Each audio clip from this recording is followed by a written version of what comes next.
Welcome to Spink Insider podcast, where history is valued.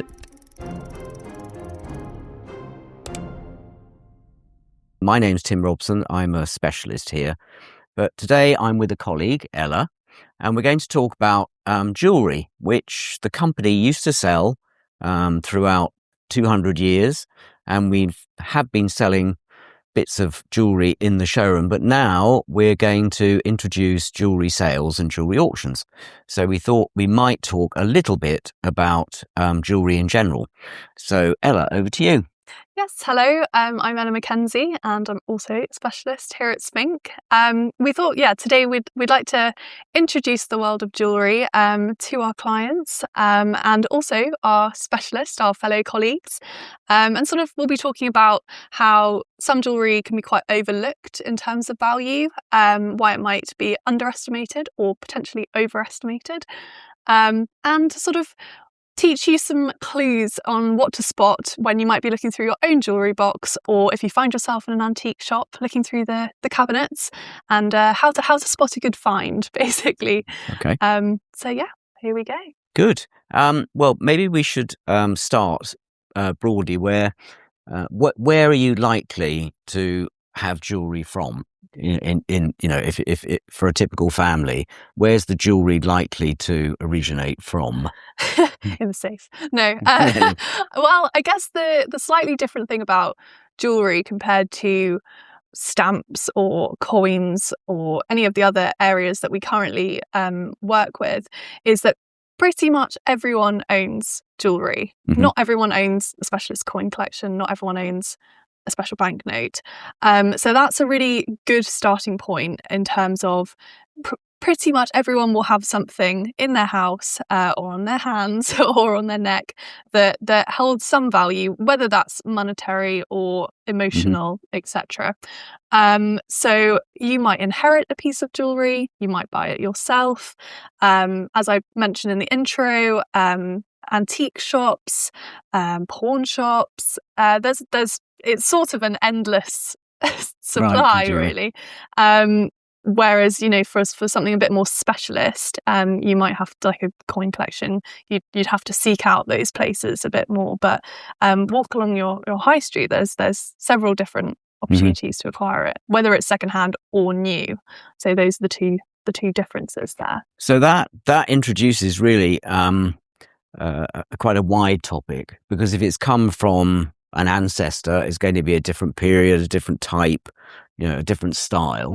So most people will probably have a bit of a mix from, perhaps their own jewellery, their mother's jewellery, their grandmother's jewellery, and it can be a mix of rings, bracelets, pendants, chains, in precious metals. Yeah. So, and obviously with stones. So I'm going to start off with what do you look for? We'll come back to the metals, but what do you look for when there are stones in the jewellery? So with stones, it's obviously a huge topic and one that people train years and years for in gemology. And you are trained in gemology, just to make it clear to everybody. I am a gemologist as well as a specialist here.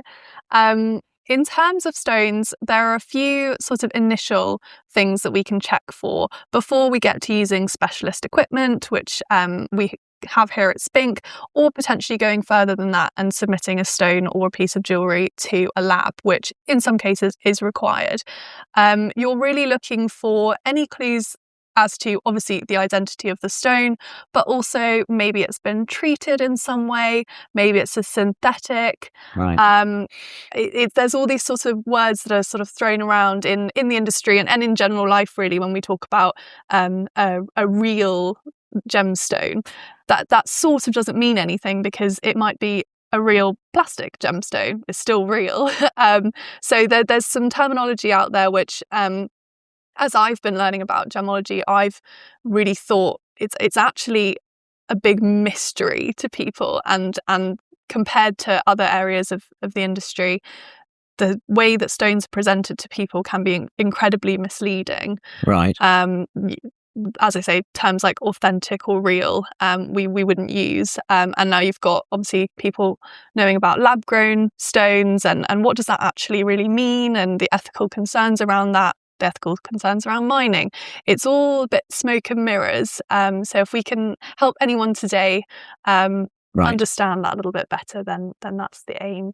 And the other thing, I guess, is through history, the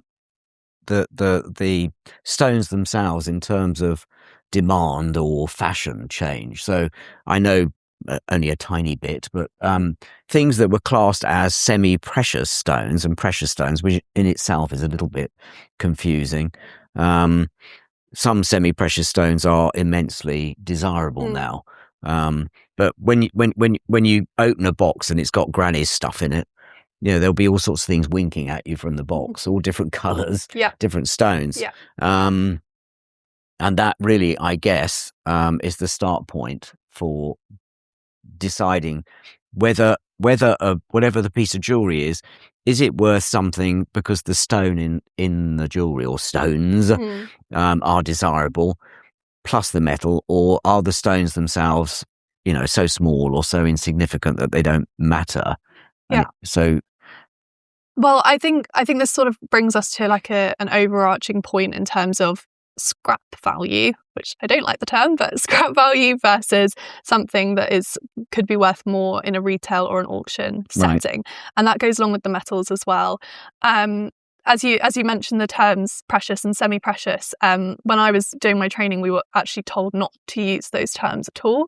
It might be it sounds sort of deep and emotional, but all stones are precious. And as you say, if you have an incredible example of a spinel or a garnet, or things that have not been the traditional, your sapphires, your rubies, emeralds and diamonds, which are really the precious stones in times gone by, then that will be worth far more than a incredibly small included, not a deep colour sapphire. So by terming them precious, it kind of gives the impression that automatically they'd be more valuable than semi-precious, but you kind of have to compare each stone to other examples of that same stone rather than comparing emeralds and opals, because they're completely different and their value factors are judged completely differently on the market. So I guess just before we come on to the specifics of the stones, when, as you're sort of saying, you might open a jewellery box, or you've been left a collection of jewellery, or you're in an antique shop, what are the first things to sort of look for? What are your first instincts to really say, oh, this might be something more interesting? And obviously, I think everyone is aware of the difference between costume jewellery and sort of fine jewellery, mainly being, the metals used, precious metals versus non-precious metals, and also the stones. In terms of stones, it kind of comes into I would probably categorise them as three different broad categories. You've got diamonds, you've got coloured stones, which confusingly can also include colourless versions of quartz. That's still a coloured stone, basically any stone that's not a diamond. And you've also got organic materials like coral and pearl and ivory and things like that.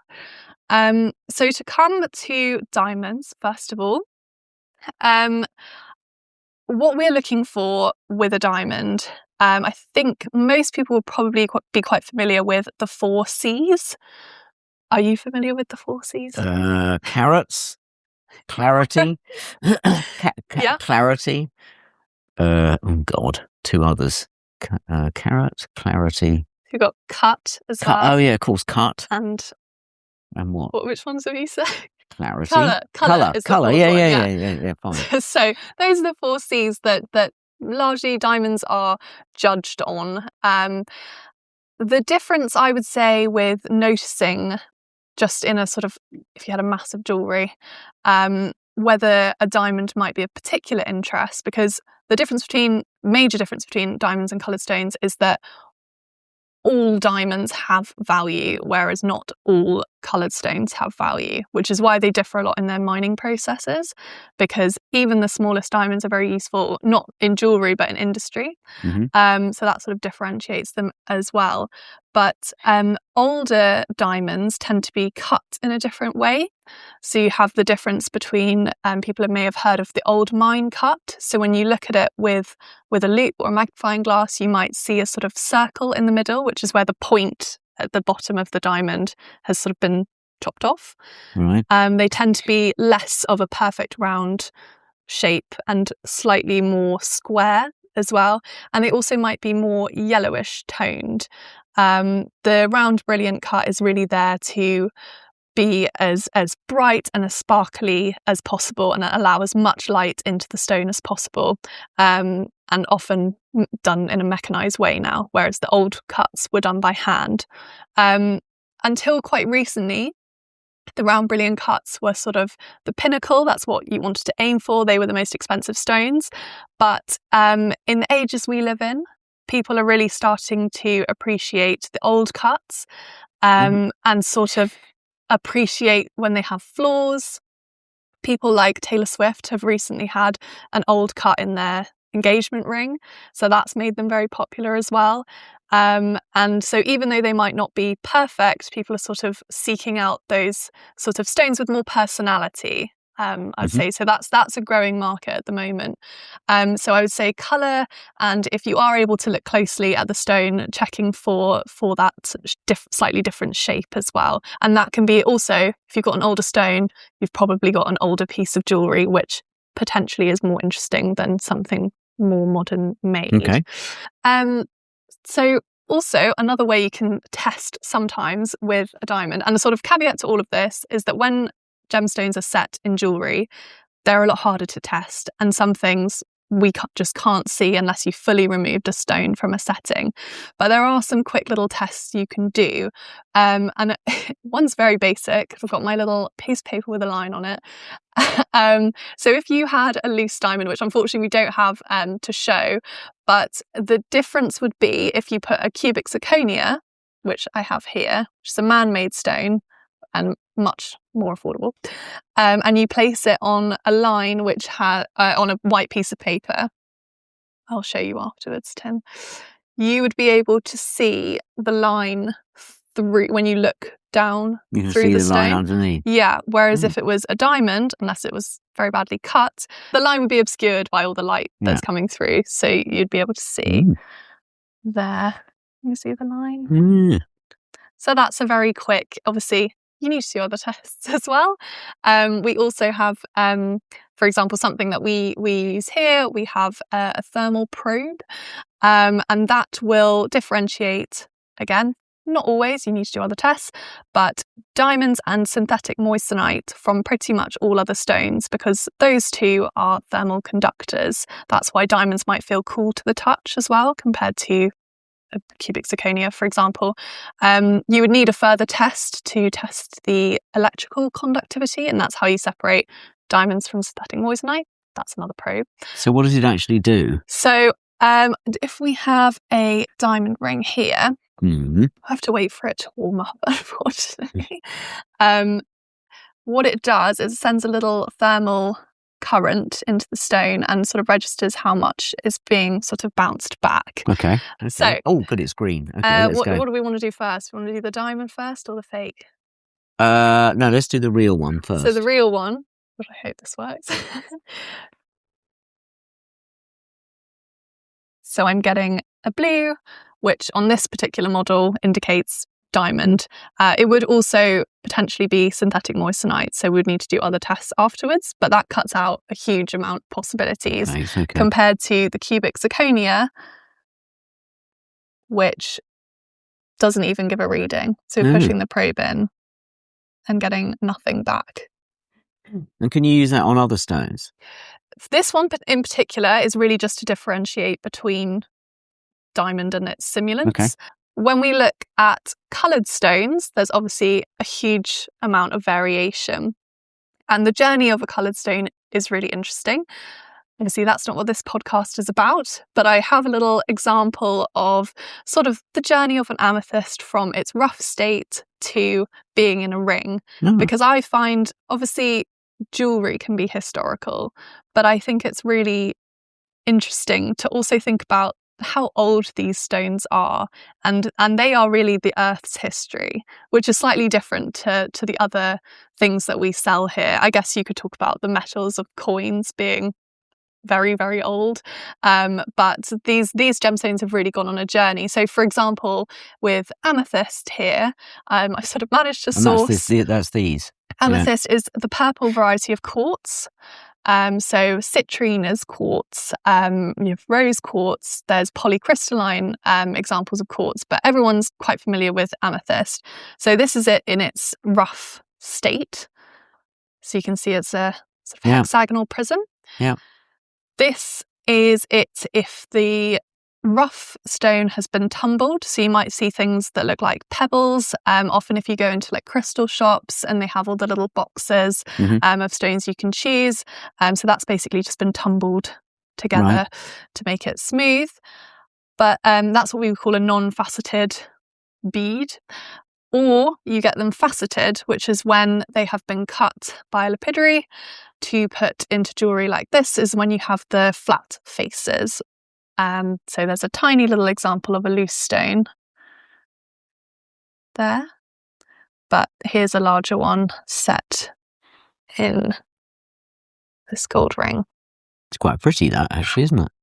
So that's got a very nice deep colour. So yeah, quite interesting to see the journey they go on. Are there stones that are lucky and stones that are unlucky? I only ask because my mother always goes twittering on about stuff like that. I mean, it's interesting. As I've sort of been studying them, we were always we were concerned with the science, and we would be. But in terms of a marketing opportunity, people, I would say the big thing that people, even if they're not sort of into crystals or superstitions, everyone still seems to be quite on it with their birthstone. Yeah. So I would say that's like the biggest sort of myth, if you want to call it, that people still do buy largely on. Amethysts, as we're talking about them, have traditionally been associated with the ability to prevent drunkenness. And also been associated with royalty and nobility because of their colour. So and emeralds as well have been seen as a lucky stone in some cultures. As I say, it will depend on where you are in the world. Jade, for example, is highly prized in Asia, not so much in the West. But also fashions are changing, and as the world gets so much more in touch with one another, and we all have the internet, more and more people are becoming aware of more and more different types of stones. I don't know if there's any sort of piece of jewellery that you own, that you've got a particular stone, or you visited a place and it particularly speaks to you. Yeah, no, I wear a ring that is tanzanite, which is as in the name of the stone, comes from Tanzania. And the big tanzanite mine is just outside Arusha, which I've been to. I just love the colour. It's quite a rare stone, actually. It is. And it's one of those weird stones that really wasn't, if I go back 30 or 40 years when I was at Sotheby's with the jewellery department next door, tanzanite wasn't really on the anywhere to as far as value is concerned. But because it's the only mine in the world that produces this stuff, a big tanzanite ring of 10 carats, which you see, is up in the tens of thousands now, whereas before it was of very little interest. I do have a birthstone. Of course, I now can't remember what the hell it is. What month? But it's on here somewhere. August. Peridot, then. Is it? Oh, it sounds rather. There's also different birthstones for different countries, confusingly. But this is Peridot. It's a green one. I quite like them. Do you? Yeah, I always find my birthstone is uninteresting. If it was a, I don't know, sapphire or something, I'd be quite interested in. So before we move on to what the gemstones are actually set in and how they're set and the metals that are used, I just wanted to briefly touch on the topic of treatments and synthetics. You actually just mentioned tanzanite and the colour of tanzanite. So when it's actually mined, it's actually a sort of brownish colour, and most of the tanzanite that you'll see on the market has been heat treated to make it that vivid blue. This sort of heat treatment you get a lot with corundum, which is the family name for stones like rubies and sapphires. So again, their colour is made more vivid by the process of heating. So for example, I have a couple of rough stones here. So this is actually a sapphire in its rough state, and quite a dull colour. And the same with the ruby, still red for ruby and blue for sapphire, but they are often heated to make them even more vivid. And that's normal. And I would say with treatments, I think initially, there's a whole problem with sort of disclosure of treatments, and people not being aware of them. But I think sometimes people hear treatment, they go, "Oh, I don't want it. It's bad," whatever. The reason that treatments are done are usually to improve the appearance of the stone, and it's not all of them are permanent as well. So as long as they're disclosed, then there really shouldn't be an issue. And if the reason you've bought something is because you like the way it looks and you know that it's been treated and it's not fully and it's, you know, the way it came out of the ground, then that shouldn't be a problem. It's when it's not disclosed that there are problems. Also with treatments, there's things like coatings, which is quite easy for anyone at home to see with some magnification, or even if it's done badly, you don't even need to look at it close up. You can see the scratches in the coatings, mystic topaz, that sort of thing, or even things like plastic. So for example, this necklace here, very glitzy, looks fun at a party, but I think even an untrained eye would probably be quite able to tell that they are not natural stones. And when you get up close to them, you can see that they're plastic and they've got scratches. And that's pretty horrid. Where's that from? Dare I admit that this is brought in from home? It's from my costume box, let's say. Oh, is it? Okay. Yeah. So, right. It has its time and its place, but yeah, if you saw something like that, I think it's quite easy to tell. But always have a look close up and see if there's any scratches. It's a minefield. You need a professional to have a look at it, but there are little warning signs that might give you some clues. With the stones here that I have, so to go back to the sapphire and the ruby, people may have heard of lab-grown diamonds. It's in the news quite a lot at the moment. But lab-grown stones are nothing new. And people have been making synthetic versions of gemstones for hundreds of years. So one particular way that you may have heard of gemstones being made is the Verneuil flame fusion method. You might see it at VFF. Immediately springs to mind. as it does with us all. Right, but if you ever see VFF sapphire, it's a synthetic sapphire. So it's not come out of the ground, but it still has the same chemical composition as a natural sapphire. And in most tests will perform in the same way. So the way that we tell synthetics, sometimes with high-tech equipment, but you might be able to see clues inside the stones, or even with the use of ultraviolet light. So my handy probe is back again. This one also has a UV light, but a lot of people tend to have those little UV key rings,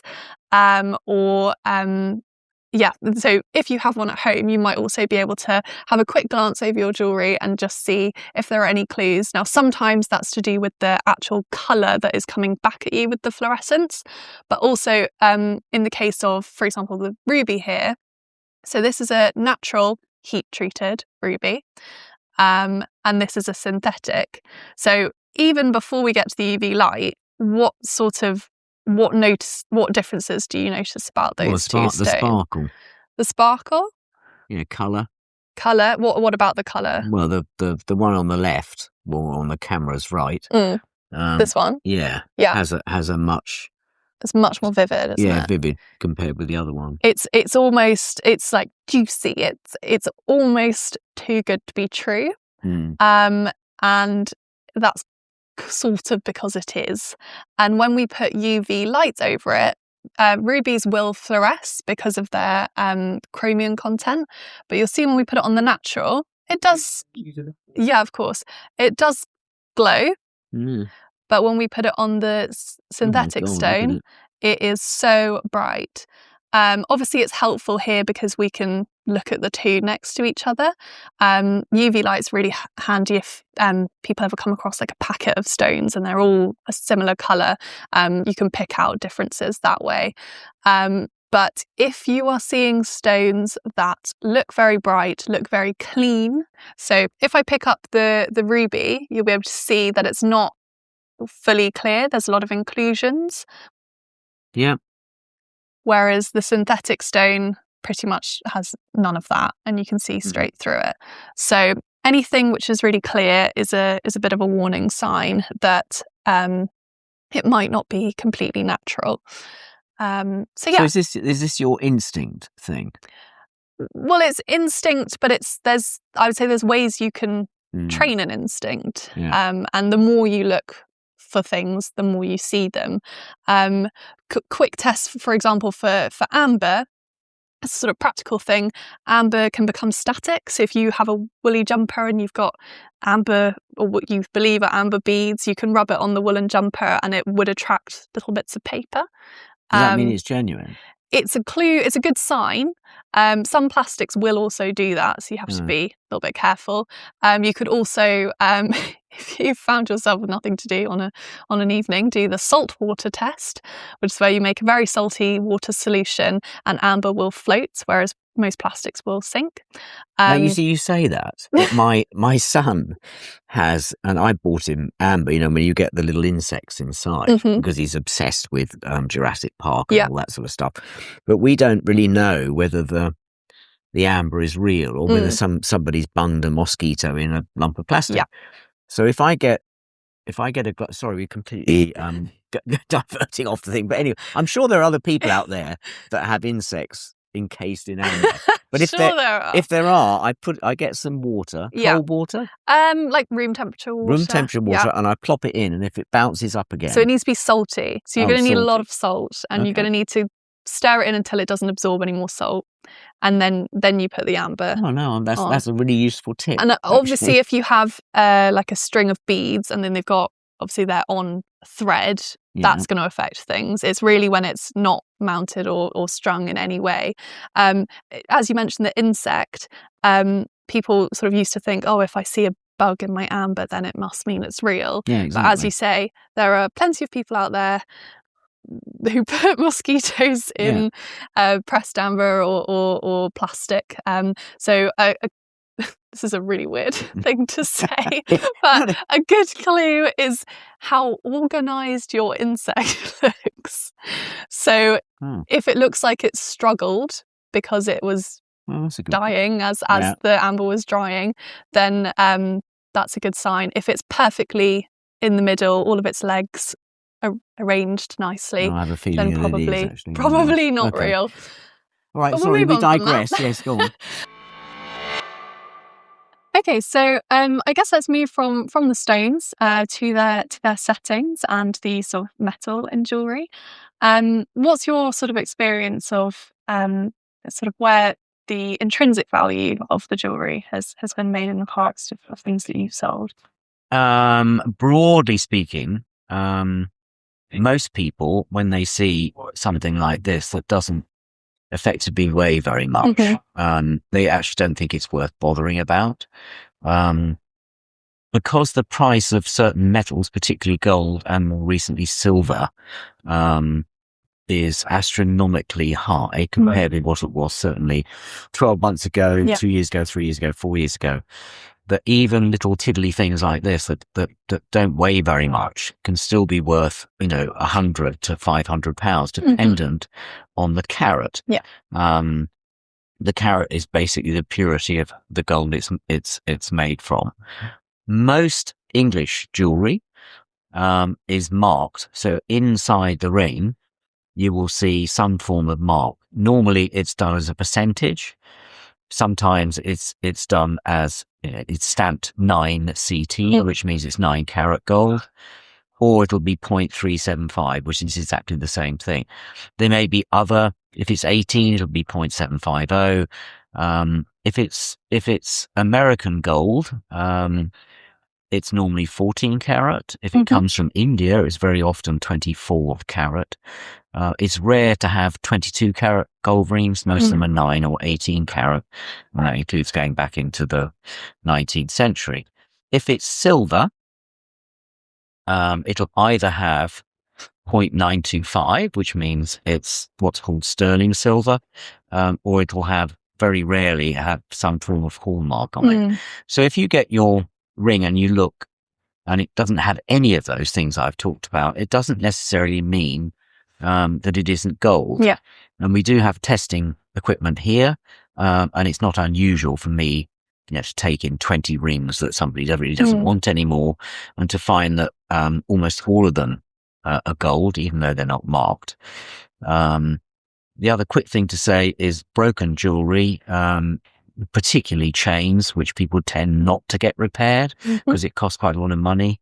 A guy recently bought a ball of chains about this sort of big, which he thought was, £500 or £600. We sold it for £9,500. So if it's smashed up, if it's tiny bits, so like the size of this, it's still going to be worth 50 quid. Okay, so anything that you think might be gold or silver, we can help you with that. I'm going to bring you on to rolled gold, which is a fool's gold, if you like, and that has absolutely zero value. Yes. So when I was first learning about rolled gold, I sort of intrinsically knew something was wrong with it, because when you look at it, it looks like a gold piece of jewelry, but the minute that you pick it up, it is so light, and gold is a very dense material. So if this was solid gold, even if it was 9 karat, this would be weighty. But if you feel these, especially this one, actually, this one is even more. Absolutely. It's just wrong. Luckily, these are both marked. So we'll do a close up. Either you get RJ, or this one I think actually says rolled gold inside. Sometimes you can see bit of metal coming through, or but you'd hope for it to be marked. But yeah, unfortunately, these would have no value. And sometimes the only way to know that for sure is to destructively test them.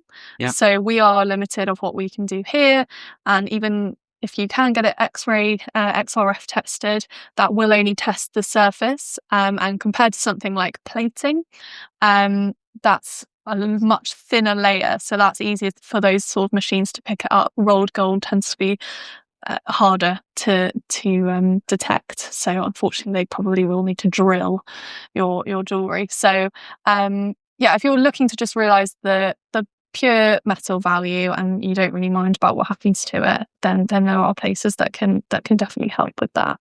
I was going to say, actually, on the point of hallmarks, so hallmarks do have a very interesting and very long history, all the way into sort of 1300s, and Edward I introducing the first sort of standards, and also the first hallmark being the leopard's head, which is still the sort of symbol of the goldsmiths company today. There's sort of been a constant shift in what our standard is. So even though now in Britain it's usually 9 karat, which again some people might go, oh, it's not got that much gold in it. The reason they've done that is for wearability. If you had gold made in 24 karat, it's very dense, but it's incredibly soft material and gets scratched very easily. So having something that's 9 karat is done for a practical purpose, so that if it's your engagement ring, you're going to be wearing it every day. If you have a more historic ring, so I'm talking sort of pre-1800, it is often quite common for those not to be marked, even though there was theoretically plans in place for that to happen. If you weren't a goldsmith in the City of London, then you may not have had your works marked. They tend to be in a higher carat if they're particularly important pieces. And often what you might also see that's not just a number or a purity mark is what we call a maker's mark, which did continue onwards. Usually they're a couple of letters, so not the date letter, but it might say RN or TJ or something. And that was usually the initials of the person that was responsible for the purity of the gold and who usually made the item as well. So that's what those little letters mean. And even if we can't identify who that maker is, having those letters on it does actually add value to the piece. Obviously, it's great when we can actually figure out who made it, but that's always fun. Okay, a couple of other quick things that I forgot to mention. Very often people think they've got a silver ring. Platinum's used quite heavily, and increasingly white gold. They'll still be marked in the same way that I talked about earlier. But don't discard something straight away because it looks like silver when it could easily be white gold or platinum, both of which are worth a lot more than silver. So now that we've sort of covered that in a very quick way in terms, because it's a lot of other things to do with the metals. The settings and the styles are the next thing. Let's assume that you've got nice stones and you've got some metal content. Then the next thing that can influence the value obviously is maker, styles, and all the rest of it. So I'll hand that back to you, really. Yeah, of course. And sort of before we even start this conversation, the appeal and the value and the demand for certain styles and settings is constantly shifting. And some of it is heritage based or historic based. A Tudor ring is always going to be interesting because of its historical context. It almost bypasses the idea of being just jewellery, and then it becomes a sort of historical item. But in terms of styles and settings, I think obviously I'm quite new into the industry, but I have already heard from clients and things a lot of, no one's going to want Granny's old jewellery, or no one wants to wear another lady's engagement ring or things like that. But my experience is that secondhand, vintage, antique jewellery is having a massive moment at the right now, and people like pieces that have a story before, and that may be Victorian or Edwardian, or they like the styles. There's just a bit more personality than automatically, obviously this isn't for everyone, but automatically going and buying a completely new ring from a shop. And there's also an ethical element to that as well. If you don't want to support either mines or labs that are growing stones, which a lot of people look at it as the ethical choice, but there's a huge amount of energy and power that goes into making a diamond, probably unsurprisingly. If you buy secondhand or antique jewellery, then you're not contributing to either of those outputs, and you're just supporting the place that you bought it, basically, rather than any sort of ethical concerns that might come with the stones or the metal, I guess, in a way. So the things to look for, if you've got hallmarks and it helps you date the item, that obviously is a key helper. Things like Art Nouveau, sort of Edwardian jewellery tends to have more swirling shapes, lots of seed pearls, greens and blue stones. This is sort of the time of Lalique, and that sort of idea of nature being very important. You see a lot of leaves and flowers, sort of 50s and 40s diamonds. It was the Marilyn time. People wanted the big diamond. That's when the De Beers sort of campaign really came into everyone's vernacular. So everyone wanted a diamond lasts forever. But you can go back further, Victorian. I know I've spoken to you. You have a bit of you don't like the Victorian jewels. I don't so like much. the Victorian period Point Well, blank. bang, go on, yeah. Well, that's where we differ. So, for example, this is a little Victorian ring. I think some of the stones have been replaced, but this kind of ring sometimes is called a regret ring, Right. and the stones would spell out the word regret. So for each letter of that word, so R for ruby, E for emerald, etc., which this sort of has the makings of, but doesn't quite fit that. So either it's been replaced or someone just didn't really Why mind. give someone a regret ring? What I regret the fact that I'm with you. I'm giving you this ring. I don't quite understand what. Well, you might have regret for many things, or regret that, I don't know, maybe a sorry present. Okay. They can spell out lots of different things. You get rings that spell out love or peace or hope from that period. The Victorian's incredibly sentimental, so you get lots of it does creep some people out. Hair work, jewellery, mourning jewellery, use of jet, onyx, black. So it's not for everyone, but there's definitely, I would say, a growing market for that sort of thing. And people like sort of hidden messages, posy rings that have the inscribed saying on the inside of the ring. Anything with a story now. And obviously that's what we love doing here at Spink, is celebrating histories and stories and giving personality to objects. So jewellery fits that gap very nicely. But yes, and in terms of signed pieces as well. Yeah, Tiffany, etc. Tiffany, Cartier, Bulgari, Van Cleef and Arpels, and often they're very easy to identify. They're just the name of the company, or Van Cleef and Arpels might just have the initials or something. So lots of clues if you look closely on your jewellery as to what might be hiding underneath. Okay. One of the things I get asked a lot, and which a lot of people do have, because it belonged to Granny or whatever, of pearls. Granny, she's getting a well, right on wrath in this episode. I are probably mistaken, but I understood pearls are not fashionable. Nobody really wants them, and they're actually quite difficult to decide whether they're, and I'll use the word real, whether they're real or cultured pearls. Okay. And I normally leave them because I have absolutely no idea about any of that. So, I'm throwing that to you. Are they worth money? Are they easy to identify, etc.?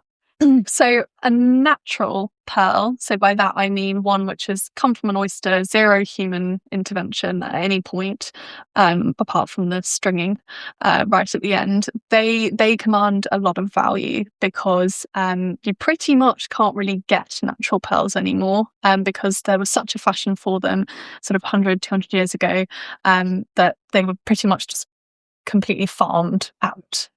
So to find one of those is how on earth do you tell though? That's what I don't. Yeah, the key thing I would say for people at home, obviously they can do things in labs like X-ray them and see inside and see the nucleus and all of that. But the key thing I would say to look at is, if it's a bead, which pearls usually are, is the drill hole. So I'm going to get some out here. And a sort of quick point as they're laid out, I would say, is if they're very uniform, they're all the same colour, they're all pretty much exactly the same size, for example, on this necklace, that is very hard to match. Like, they're natural organic materials, to put together stones that are that well matched is going to cost a lot and be a very hard task. So that's a warning sign that they're fake. These are not even cultured. These are plastic. You would look at the drill hole, and I'll do a close up to camera as well. I'll find a good one or a bad one, and you'll be able to see, hopefully, that it looks as if you can basically see where the plastic's melted, where they've put a hot drill or needle in, and you wouldn't get that. It would be a sharp hole with cultured or natural. You can also look for scratches. These have sort of got a pinkish sort of sheen to them, and you'll see there where the coating has come off. So it's like a plastic bead where some sort of paint has been applied. Sometimes it's scratches, sometimes it's big sections like this. So that's an obvious key indicator. So all that stuff about doing it with your teeth or something, isn't it? I wouldn't recommend doing that, because you might end up scratching the pearls themselves, or even if they're synthetic pearls, you might scratch them and you might still want to wear them. So you're basically just not very pretty. No, right. So we'll forget about maybe that. If it's yours and you can do what Moving you like. on. But I wouldn't recommend that. I would look rather than feel. You'd have to do that with a lot of pearls and to actually figure out what you're going for. But the thing that is testing for is the texture. Yeah. So that is something to look for if a pearl is particularly smooth. You'll see these ones are natural, and they are a lot more. I'll use the word bobbly, but uneven, and different lusters. And if it's a cultural pearl, it's quite. Hopefully, I'll find a picture and put it on screen because it's a little bit hard to describe. But when you would look through the drill hole, you might see a sort of layer, and that's the layer of nacre, which is the natural pearl material. But when they culture a pearl, they put a bead or some sort of something for the pearl to grow around inside the oyster. So you'd be able to see a layer, whereas with a natural pearl, that is the whole thing, really. You're not going to see a little layer on the drill hole. Okay. So pearls in some styles are actually very in at the moment too. Yes. Some of them look yellowy as well. Yeah, but that's not. I mean, coloured pearls actually pink, Tahitian, black pearls. That's all really big at the moment. And you might be familiar with the sort of lengths of pearls, having different, opera, matinee, choker. They've all got these names. So the longer pearls that you might imagine Granny or sort of a Victorian lady wearing, they're probably not so in at the moment, but pearl chokers or coloured pearls or pearls used with other metals or other stones in an unusual way are sort of gaining quite a lot of traction in my experience. No, good. So don't dismiss the pearls straight away because there might be something interesting there. Well, thank you for that, and thank you to Ella for all those insights into jewellery. So if you've been out walking the dog or you've just put the dishwasher on or all the various other things that people do when they're listening to this, thank you for listening. This was Spink Insider podcast about jewellery, where history is valued. And please, all your comments are most welcome. And if you have any questions about jewellery, then Ella is very able to answer them. It's quite a technical thing, but thoroughly enjoyed the podcast. Thanks to everybody, and bye-bye. Bye.